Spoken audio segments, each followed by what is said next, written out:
What up, Roovolution family? What's going on? Driving, making a video is just not that safe.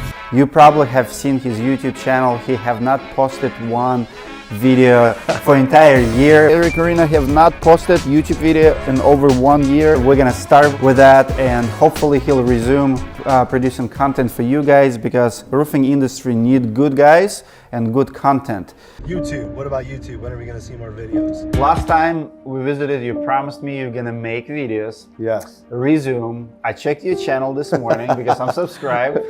I did not see one single video. I know, man. What the heck? The longer you stop, the longer it takes to go back to get back to it, the harder it is to get back to it. It's like going to the gym. The longer the break, the harder it is to restart. That's exactly what it was. It's exactly what it is. No secret that the both of us are running out of time. So hello from the other side. I must have called 1,000 times to tell you I'm sorry for everything that I've done. Where people, and even people that watch our videos, they're looking for the shortcut. There is no shortcut. It's the hard work. We'll help you. We'll give you tips to help you, right? Exactly. But you have to be willing to invest the hard work and see the long-term strategy. Like, it's not about Lambos and Gucci bags and stuff like that. Like how to create assets with roofing money. I'll never forget this. When I first started, I seen my boss, or the owner of the company, not my boss, just so frustrated. He's 55 years old or 60 years old. And just, I gotta get home and blah, blah. I'm late to my niece's birthday party, and I'm just like, man, I just never I don't want to be that guy. I don't want to be that guy, man. Like, even when I go back and watch some of my videos, I'm like, man, I know so much more than that now. Now that I'm years into this, like, I really understand the game and how it's played.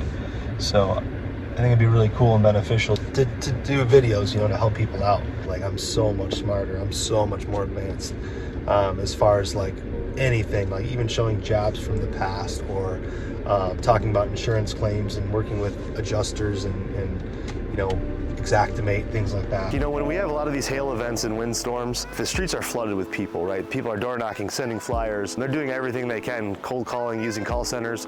I've seen just about every avenue to, you know, try to navigate and try to absorb as much of the storm work as you can do. You know, a good thing to do is just always be professional. Keep your guys clean, the cars clean. We use our equipters on site. Our equipters are logoed. When we're done with the equipter for the day, we'll park it out front just so everybody can see it. Our yard signs will say wind hail on them so they know that it was a wind hail event. We're talking to the homeowners, we're talking to the neighbors. We're trying to make a big impression here. We make a lot of noise, not as in like low noise, but we make a lot, we're here, right? All of our trucks are here. It's not just a bunch of unmarked vehicles and unmarked trailers that are coming in and knocking this thing out in 5 hours and leaving, right?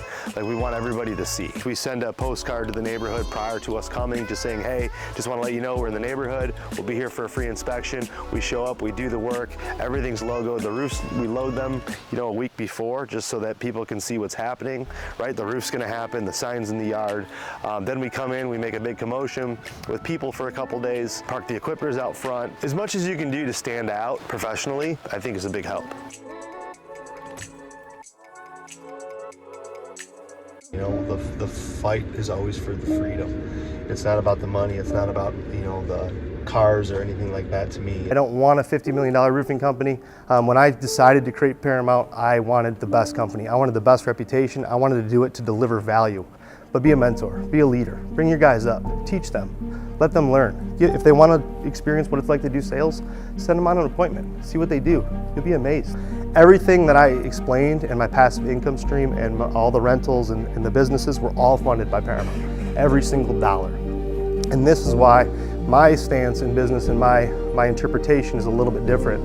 I'll work my ass off. The people online watching, they love it the most when you actually document and show what's really going on. Remember what Gary Vaynerchuk said? Like, he's just like, you just gotta document it, put it out there. The whole thing. So basically, we're gonna tear off 2 courses here. We're gonna tear off this course and this course. And you shouldn't have to go past this course. Why are you going so high? Because when we make a promise, we're going to honor it and we're going to stand behind it. If we did something wrong and it's on us, I will be the first one to admit it and come back and replace it.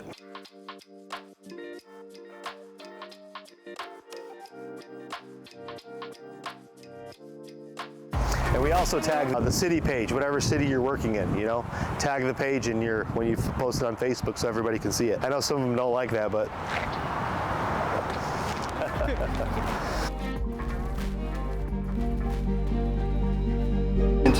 What up? Eric Reno. Yes, sir. Back in the YouTube game, bro. Look at this.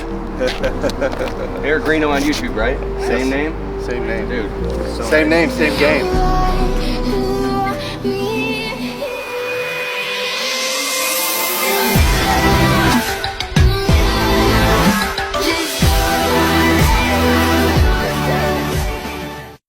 All right, so check this out. I just met my buddy Chris, who owns Tresnick Construction. Awesome guy, super knowledgeable in the industry, and he got the drone.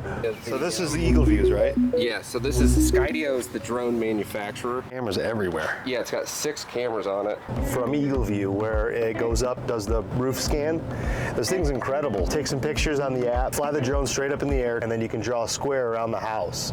And then from there, it's hands off. The drone takes over, and it takes pictures of the entire house, documenting any damage in a report. So in one 80 square roof, it took 418 pictures. So it took about 20 minutes for this drone to scan it, but the entire time it's scanning, you can just be doing emails, talking to the customer, doing whatever. You don't have to hold the controller or anything.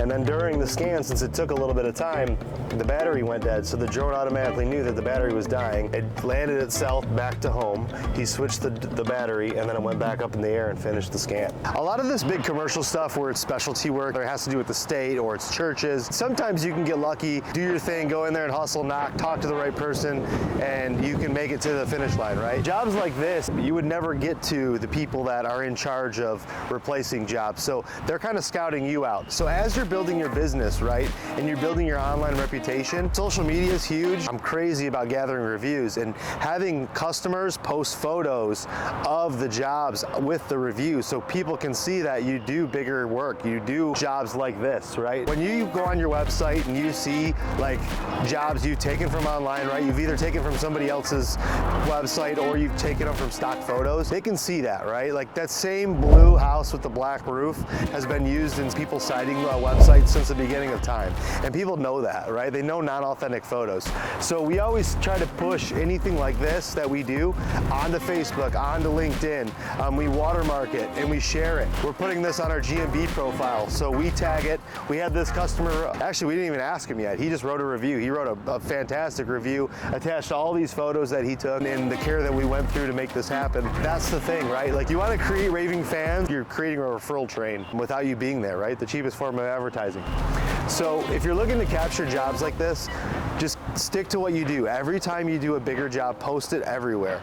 Get the customers and the homeowners or the building owners to write a review. And they write the review, give them photos to post if they don't have photos of their own. Like you can give them their drone photos and say, hey, if you think we did a 5-star job, please write a review and attach these photos. That way people can see that you do work like this. And when somebody that's in charge of an operation like this is looking for the best contractor to fit them, they can find you. I think that's a big thing that people miss out. You know, everybody's hustling and using the normal marketing methods. But this is long-term investment, right? We post this everywhere.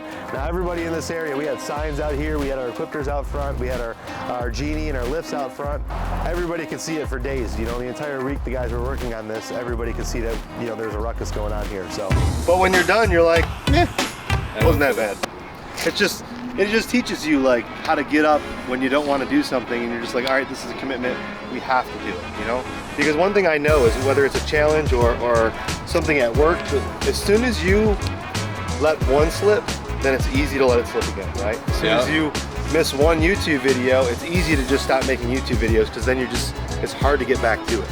Yeah. Right? You're going to the gym every day and then you miss one gym, or say you get sick, you're out of the gym for 3 or 4 days.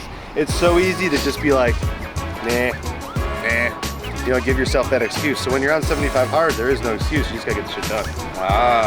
So I think it was just a little bit of everything, but it was cool. One interesting thing about running a service business is that it's riddled with deadlines. You have employees, So you better be there to make sure you keep the schedule full, or you got clients. You gotta be there, there's hell to pay. But then when it comes to yourself, you might let yourself off the hook on your diet and exercise. Whenever I work with somebody that's around me, right, like I'll always tell you, like, I'm gonna challenge you, but when we come out of this, regardless of what happens, you're gonna be better than when you started, because I'm going to push you to the boundaries. Now the negative of that is sometimes I may forget to say, hey, thank you, or hey, I appreciate you, or you know, things like that, because I'm always like, okay, what's next? Okay, what's next? Like, I never sit there like, man, that was great what I did. It's like, man, I made that, what's next? What's next? This roof is 20 years old, so obviously the first place I want to look is at the details. And HVAC guys don't care. Their sole focus is here, right? So you'll find stuff up here. You'll find tools, you'll find screws laying around, right? Just from normal maintenance, an HVAC guy coming up here to change a filter or recharge this unit or do something. They have to remove these panels, and then they don't put them back. They just kind of leave the screw on the membrane. So be careful when you're walking around, because you don't want to be the root cause for, you know, pushing a screw through the membrane, and now you created a leak, right?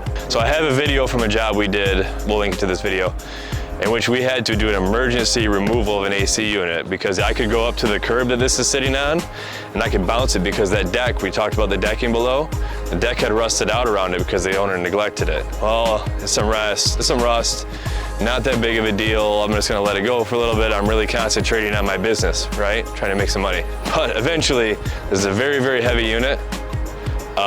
And that is going to be a danger to people inside if you just neglect the roof around it, because this has to remain structurally sound to hold this up. Hey, check it out. Today we're in St. Clair Shores, Michigan. We're doing a unique job. It's kind of on a peninsula. The house is completely surrounded by water except for the roadside. A lot of extreme precautions need to be taken in order to execute a job properly and without damaging anything. This is Phil, the project manager. Awesome guy to have on our team. Phil, what would you say, like, you know, as far as the crews go, what's the hardest thing as a project manager to you know, make sure to set them up for success? The hardest thing to manage for me is just the personalities of every person, learning everybody, how they work, what the best way to interact with them is, and then trying to keep everyone as happy as you can without sacrificing quality at any jobs, making sure everybody's paying attention, making sure everyone's doing the right thing every day and not getting lazy as time goes on, or, you know, just forgetting about the things that we do best. Yeah, I'd agree. Like, dealing with personalities and different people, especially in this industry, for whatever reason, it's like basketball players, right? Like, we're dealing with some of the guys can be, the egos of the roofers can be overbearing at some points, you know? I mean, luckily for us on our teams, we have a lot of good guys that care and they represent the brand really well. But bringing new people in is always a struggle. Yeah, for sure. And yeah, and I've been blessed the last couple of years to really work with some great people, guys that I know they know what to do, and for the most part, they always accomplish, you know, everything that I set out for them. So, you know, most of the time, my job is easy because we hire good people and good crews, and we have great leaders out here already. When you're ready to have a project manager, if you have a project manager, to make sure there's clear communication and everybody's on the same guidelines. Yeah, let's check out their setup. So on this job was special, right? You'll notice behind us here that we have all the bundles. So being that this driveway is brick and exposed aggregate, the homeowners didn't want anything on their driveway, not dumpsters, not equipters, nothing. So we had to take special precautions to lay down tarps, make sure everything is clean, keep the equipter to the side. On this side, you'll notice all we have is water, and on the back side, all we have is water. And then on the right side, it's right up against another house. We had to take, you know, care of their property too to make sure it didn't get damaged in the meantime. Since it's a ground drop, we're gonna be setting shingles up on the ladder vader from the bottom to the top. And overall, I mean, this job, you know, maybe 4 or 5 hours should be complete from start to finish. Comes in here and stays here as the wind changes and goes out. Sometimes it's back a big snow, right? Right. What's up, guys? Check this out. I know a lot of us are like in the residential space and tearing off shingles and getting into that, but what I've been getting into a lot lately is this commercial stuff, and I'm absolutely loving it. At first, you're kind of like, you know, how do I get involved in commercial? It's a completely different animal, and I've talked about this, I think, even back in the day. It's like, just because you know steep slope doesn't mean you know low slope. It's a completely different animal. The benefits of low slope though is obviously the bigger numbers, which is cool. But you don't have homeowners on you. You're not protecting yards and dealing with a couple nails being left over. You're dealing with like-minded people. Now, jobs like this, we're on a suburban GMC dealership. We did have to move cars around, talk with management, and be cohesive in the areas that we're working in each day. We weren't able to spray any of the silicones or any of the bleed block. We had to, you know, push it all. But in the end, it's like we're dealing with like-minded people. There's something you want to do, go get all the knowledge and advice. One issue I've had was trying to do things that aren't aligned with my highest calling, and it not working because I'm not doing it 100% because I really don't want to do the shit. So you have to do shit that you love. All right, check it out. We're outside Lowe's and we just happened to come across somebody that you guys may recognize. No. So we're out here catching up. Reno. What's going on? But it's just crazy, right? So he started with landscape and then he pushed me to do roofing, and it was like at the very beginning of YouTube in our industry, right? Like, I don't say like pioneers, like we're the first ones to do it, but we were one of the first ones to do it, you know? And now it's like, and I don't know about the landscaping, and I'm sure it's the same as roofing, but now there's all these influencers that are putting YouTube videos and putting content out. And that's interesting because one of the most challenging things to do is run a business and document it and make videos, because there's one part of your brain that's like, dude, I need to make money, take care of my employees, feed my family, keep the schedule full, but I'm also supposed to make all these videos. So I was thinking, like, how many years ago I know we've known each other forever, but how many years ago did we start making videos about landscaping or roofing? 2013, bro. 2013. I was vlogging and I ran up to Eric. I think it was in the mall or something. I'm like, dude, I don't care. We were at the mall. Let me just because it was winter time. Talk about your story, bro. You're so successful. Where you came from. Because he's a dude who came from literally from nothing, picked himself up from his bootstraps. And I watched Eric grow and educate himself, dude. So awesome. Oh yeah, dog. Through the dark times when we were younger, right? Like coming from the trailer park into evolving to who we are now, like what kept us on track versus, you know, so many that fall off track, unfortunately, or just are stuck in the same mindset and never get to that next level. To me, it was each other. We'll say some people didn't make it, and it was hard to, like, here's the line, to finally cross over the line and let the past go and be fond of the past, and say, you know, it is time to grow up and stay close to others who are like-minded. And it was even more hard for me than it was for Eric. So it's like an upgrade in your identity. So you got to make a conscious choice. Family, it was being in trouble, it was, you know, trying to like just being sick of struggling, being sick of being a scavenger, being sick of like sleeping on a couch, being sick of like, there's so much out there, and then you find people that inspire you and you start reading, and then you're just like, man, it's so possible, right? Like if this guy can do it, there's no way he's smarter than me. There's no way he has more heart than I do. Like why is he here and why am I here and he's that, right? So it's almost a competitive nature for me, as well as I had mouths to feed and family and everything like that. But I remember being like 19, I worked with Eric in the roofing crew, and 20 years old, dude, 104 degrees out in July, blistering hot. And Eric's like literally delegating to the crew. They're putting down the ice and water shield, like everything. And he's like, let's go. Dude, he carried 80 bundles of shingles up and down the ladder nonstop. I could do like maybe like 6. My shoulder was bleeding. Oh, sure. And Eric be like, less talking, more working. Yeah, bro, you had like your pain tolerance was insane. And you never ever. I think it's just your conditioning, right? Like today now you'll roll to, even you roll to a landscaping job, you got 5 guys like in the 95-degree weather. Yeah. And you're just like, how do they do that? Like I watch my guys on the roof now and I'm just like, it's fucking hot as hell. How is it possible? But then it's like, when you don't have a choice or that's just what you're used to, then you just become a product of that environment, right? Yeah. Like you're just conditioned for it. Like now I'd die, there's no way I can do that. Yeah. Even in better shape than I was then, I still can't do that. I'm always walking that line of like challenging versus not insulting, but like stepping into somebody's like personal space, you know, like I don't want to say fulfilled, but I'm never like comfortable, right? Like I'm always like, is the world gonna, like, what's gonna happen tomorrow? Is China gonna take over the US dollar? Like I gotta start buying gold. I have to do this. I have to do that. I have to have crypto. I remember one time Airbnbs, right? I came and saw, I hope I'm not going too far. No, he got a new house. And it was beautiful, and he was making all these big moves, and he was still like, all right, what's next? What's next? And your wife was sitting there, and she's like, nothing's ever good enough for him. See, So Eric and I are friends for life, so we randomly make videos. There's a video on my channel, plug it, whatever. It was the winter. It was like year 2 or 3 of getting my business going, and I had a really tough spot and I was broke. And it was called like, if you're broke in the winter, watch this. I was so scared and ashamed that I actually texted Eric. Have you ever been so low that you reached out to a friend to borrow money to make your rent? Bro, so I reached out to Eric, I pressed send, and I'm sitting on my toilet and my rent, I'm about to get an eviction notice. Eric sends me back this long, like 3-page text, like 20 minutes later.